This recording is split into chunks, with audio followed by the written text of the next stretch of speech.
যদি এমন কোনো ভ্রমণ কাহিনী রচিত হয় যার নাম দেয়া যায় উঠলো বাই তো কটক যাই, তাহলে এটাই সেই। না, আমি কটক যাইনি, আমি যাচ্ছি ব্যান্ডেল চার্চের উদ্দেশ্যে। ব্যান্ডেল স্টেশন থেকে শেয়ার অটোতে 15 মিনিটের পথ। এটা আমার প্রথম ব্যান্ডেল চার্চ দর্শন। আমি দেখব আর শেয়ার করব আপনাদের সঙ্গে। ভিডিওটিকে না টেনে শেষ পর্যন্ত দেখতে থাকুন। আমার চ্যানেল ভ্রমণে ভোজনে যাযাবর। পৌঁছে গেছি ব্যান্ডেল চার্চ। এটাই ব্যান্ডেল চার্চ। চলুন যাই ব্যান্ডেল চার্চের গেটের দিকে, প্রবেশ করি এবার। ঐতিহাসিক স্থানগুলো বেড়ানোর আগে ওই ঐতিহাসিক স্থানের প্রেক্ষাপটটার একটা চিত্র তুলে ধরতে না পারলে ভ্রমণটা কেমন যেন স্বাদহীন হয়ে পড়ে ইট কাঠ পাথরের ইমারতের শ্রীহীন পাহাড়। তাই চলুন একটু ইতিহাসের পাতায় চোখ বুলিয়ে নেওয়া যাক। ইতিহাস পরিচিতির আগে একটা কথা বলে রাখি, গির্জা দর্শনের সময় সকাল 8টা থেকে বিকাল 4:50 পর্যন্ত। আর এখানে কোনো প্রবেশ মূল্য নেই। সকলেই এই গির্জা দর্শন করতে পারেন। চলুন এবার ভিতরে প্রবেশ করা যাক। ব্যান্ডেল গির্জা বা চার্চ পশ্চিমবঙ্গের প্রাচীনতম খ্রিস্টান গির্জাগুলির একটি। এই গির্জার পোশাকি নাম the basilica of the Holi রোজারি, Bandel.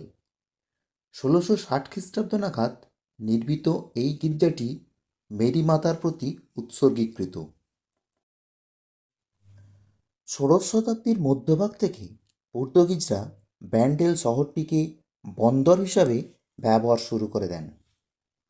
1571 খ্রিস্টাব্দে তারা মুঘল সম্রাট আকবরের নিকট থেকে হুগলিতে একটি শহর নির্মাণের অনুমতি পান।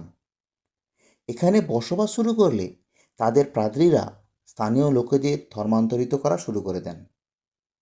1598 খ্রিস্টাব্দ নাগাদ হুগলিতে ক্যাথলিক খ্রিস্ট ধর্মাবলম্বীদের সংখ্যা ছিল প্রায় 5,000।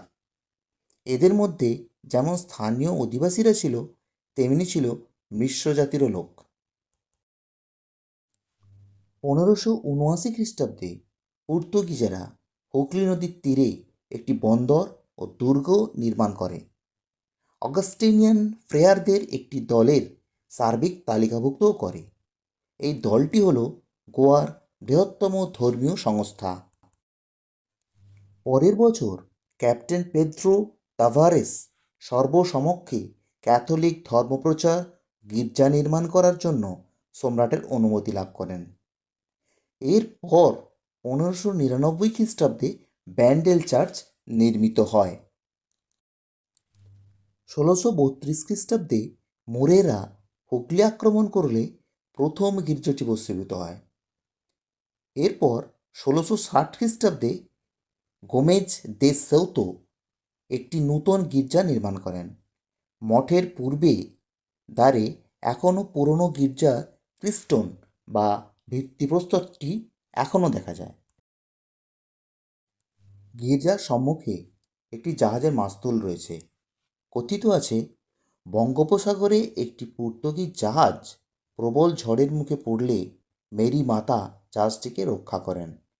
এরপর কৃতজ্ঞতাস্বরূপ জাহাজের ক্যাপ্টেন মাস্তুলটি গির্জায় দান করেন।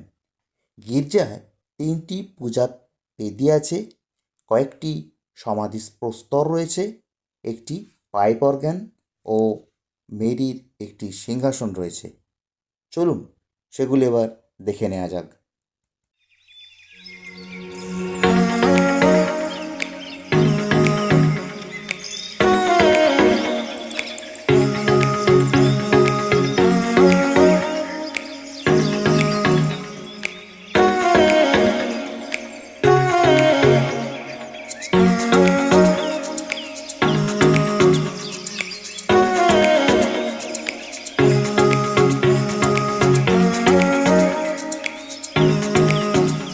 আরও কিছু তথ্য আপনাদেরকে দিয়ে রাখি। এই ব্যান্ডেল কথাটি এসছে বন্দর শব্দ থেকে। হুগলির বন্দর ছিল বলেই এটা মনে হয়। এটি পর্তুগিজ ও মোগলদের সময়ের। পর্তুগিজদের একমাত্র ভরসা হলো চার্চ বা ব্যাসিলিকা এবং মঠ। এই মঠ ব্যান্ডেল স্টেশন থেকে প্রায় 2 কিলোমিটার দূরে অবস্থিত, প্রায় গঙ্গার ধারে।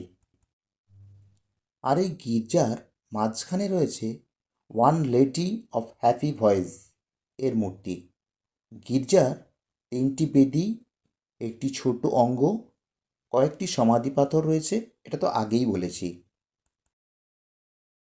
চলুন এবার গির্জাটি আবারও ঘুরে দেখা যাক, আর মাঝে মাঝে জেনে নেব আমরা এর সম্বন্ধে অনেক কথা, অনেক ইতিহাস।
এটা মঠের সম্মুখে অবস্থিত ফাঁকা একটা স্থান, যেটা কচি ঘাসে ঢাকা, এবং এখানে বাচ্চারা খেলে বেড়াচ্ছে। আর তার সামনেই রয়েছে বিভিন্ন রকমের স্ট্যাচু, আপনারা দেখুন।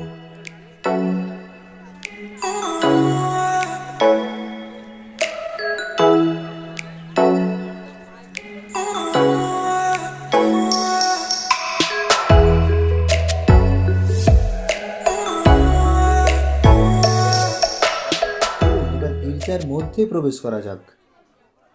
প্রবেশ করতে গিয়ে পড়লাম এক সমস্যায়, এখানে ভিডিও ক্যামেরা করা নিষেধ করা রয়েছে। সেই জন্যই মেন সভাকক্ষ বা প্রার্থনা কক্ষ বাদ দিয়ে যে ভিডিওগুলো করা যায় সেগুলোই কেবলমাত্র আমি দেখাতে বাধ্য হলাম। লনের মধ্যে ঢুকে গিয়ে প্রথমে বাম দিকে গিয়ে একটি গির্জার ঠিক কেন্দ্রস্থলে একটি বাগান রয়েছে, যা বাহারি গাছে ভর্তি। আর ঠিক তার মধ্যভাগে রয়েছে জেসাসের মূর্তি, যা গুহা মধ্যে রাখা রয়েছে। পাশ দিয়ে উঠে গেছে সিঁড়ি, যা দিয়ে মিনারের চূড়ায় যাওয়া যায়। দেখা যাক মিনারের চূড়ায় কী রয়েছে। চলুন যাই সেই দিকে। যেতে যেতে আরও কিছু কথা শেয়ার করি আপনাদের সঙ্গে, চলুন।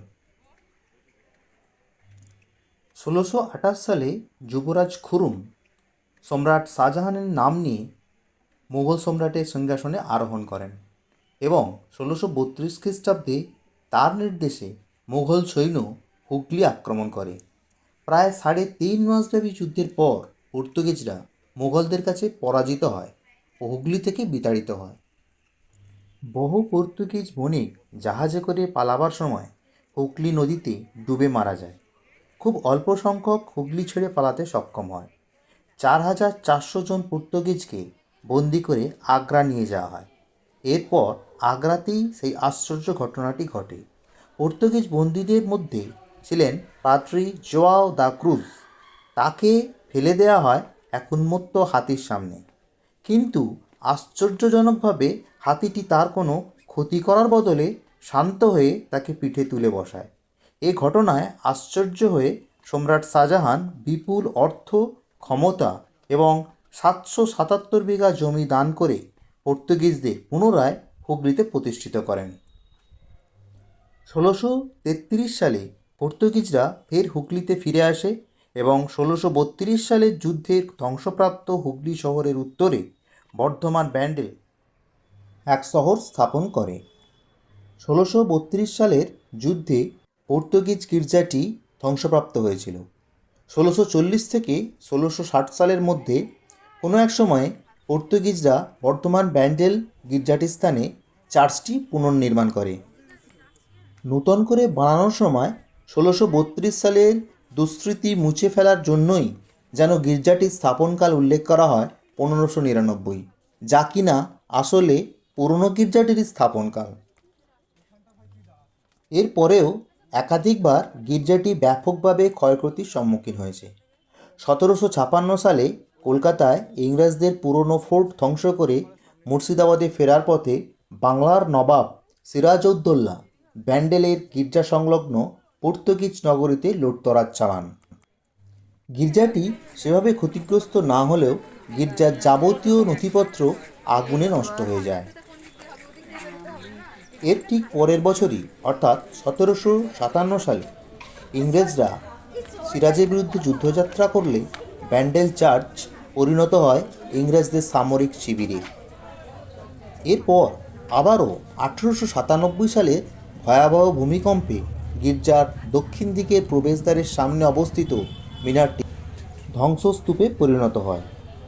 আওয়ার লেডি অফ হ্যাপি ভয়েসের মূর্তিতেও ও গির্জার দেয়ালে নানা জায়গায় ফাটল ধরে, কিন্তু তৎকালীন ফাদার দ্য সিলভা শীঘ্রই এই সমস্ত ক্ষয়ক্ষতি মেরামত করান এবং মিনারটি নূতন করে নির্মাণ করান।